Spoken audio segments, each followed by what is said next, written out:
Hi friends, ഞാനിപ്പോൾ ഒരു 12 മണി കഴിഞ്ഞിട്ടാണ് ഞാനിപ്പോൾ ഈ വീഡിയോ ചെയ്യുന്നത്. ഞാൻ ലൈവ് വന്നപ്പം ഒരാൾ സഹായം ചോദിച്ചിട്ട് വന്നിട്ടുണ്ടായിരുന്നു. അദ്ദേഹം ഇൻസ്റ്റയിൽ അദ്ദേഹത്തിൻ്റെ ഡീറ്റെയിൽ ഞാൻ അയക്കാൻ പറഞ്ഞിട്ടുണ്ടായിരുന്നു. അപ്പം ഞാൻ ആ ഡീറ്റെയിൽസ് കണ്ടിട്ട് സത്യം പറഞ്ഞു കഴിഞ്ഞാൽ എങ്ങനെ പറയണമെന്നറിയില്ല. അപ്പം ഞാനത് കുറച്ച് എഡിറ്റ് ചെയ്തൊക്കെ ആയിട്ട് നാളെ ഡീറ്റെയിൽസ് ഞാൻ പറയാം.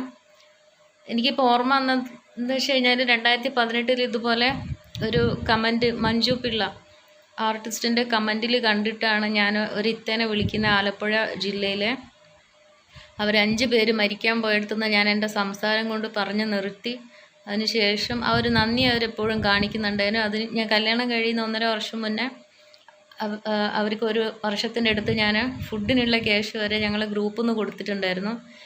ഇപ്പം ആദ്യമായിട്ടാണ് ഇത്രയും വലിയൊരു ഒരു സഹായം എന്നോട് ചോദിച്ചൊരാൾ വരുന്നത്. ചെറിയൊരു കാര്യമല്ല. അദ്ദേഹം പറയുന്നത് അവർ കിഡ്നി വരെ കൊടുക്കാം, പിന്നെ ഓൺലൈനിൽ എടുത്തിട്ടുള്ള ക്യാഷ് എങ്കിലും അടച്ച് കിട്ടിയാൽ മതി എന്നാണ് അദ്ദേഹം ചോദിക്കുന്നത്.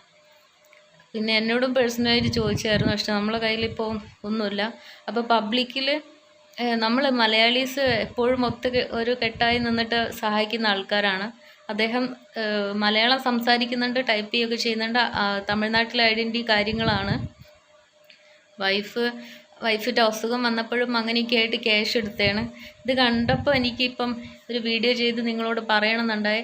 ഒരാൾ നാളെ മരിച്ചു കഴിഞ്ഞിട്ട് പിന്നെ നമ്മൾ എന്തെങ്കിലും ചെയ്യായിരുന്നു എന്ന് പറഞ്ഞിട്ട് കാര്യമില്ലല്ലോ.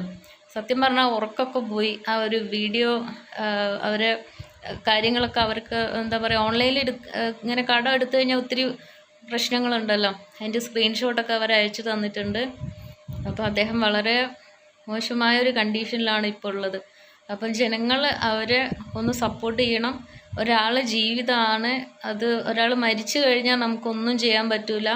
അവർ ഏത് രാജ്യത്ത് ഏത് തരത്തിലുള്ള എന്ന് വെച്ച് കഴിഞ്ഞാൽ ഏത് ജാതിയാണോ മതമാണോ അല്ലെ എവിടെ, നമ്മളെ നാട്ടുകാരെല്ലാം അങ്ങനെ ഒന്നും ചിന്തിക്കരുത്. അവർക്ക് വേണ്ട സഹായങ്ങൾ ചെയ്ത് നമ്മൾ ഒരുമിച്ച് കൂടെ നിർത്താൻ നമുക്ക് എത്ര പറ്റും എന്നുള്ളതാണ്. അപ്പം ഞാൻ അതിന് വേണ്ടിയിട്ട് എൻ്റെ അടുത്ത് ഇപ്പോൾ കോണ്ടാക്ട്സും കാര്യങ്ങളൊന്നുമില്ല. പക്ഷേ എനിക്കെന്ത് ചെയ്യാൻ പറ്റും എന്നുള്ളത് ഞാനിപ്പോൾ ചെയ്യുന്ന വാക്ക് കൊടുത്തിട്ടുണ്ട്. മരിക്കാനൊന്നും പോകരുതെന്ന്. അത് ഞാൻ ലൈവ് വന്നപ്പോൾ പറഞ്ഞിട്ടുണ്ടായിരുന്നു. ഇൻസ്റ്റയിൽ ഞാനൊക്കെ വായിച്ചു. അദ്ദേഹത്തിന് ഞാൻ റീപ്ലൈ ഒന്നും കൊടുത്തിട്ടില്ല.